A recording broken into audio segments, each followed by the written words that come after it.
రాజకీయ చైతన్యం ఉన్న వాళ్లకు, కొద్దిపాటి రాజకీయ పరిజ్ఞానం ఉన్న వాళ్ళకి అర్థమవుతుంది. ఎప్పుడైనా ఏ రాష్ట్రంలోనైనా మన రాష్ట్రంలోనైనా రూలింగ్ పార్టీ సర్పంచులు 80-90% గెలుస్తుంది.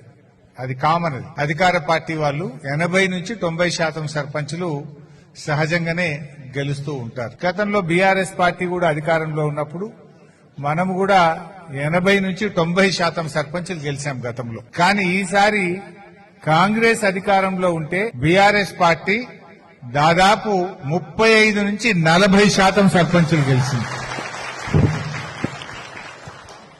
తక్కువ కాదు, 4000 సర్పంచులు బీఆర్ఎస్ పార్టీ గెలిచింది.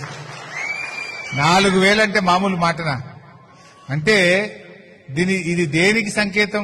ఒకవైపు రేవంత్ రెడ్డి కాలుకు బల్పం కట్టుకున్నట్టు తిరిగిండు. జనరల్ గా సర్పంచ్ ఎన్నికల్లో ముఖ్యమంత్రులు అంటే తిరిగారు. రేవంత్ రెడ్డికి డౌట్ వచ్చింది, నా ఈ బలిగేటట్టుందని. డౌట్ వచ్చి ఏం చేసిండు?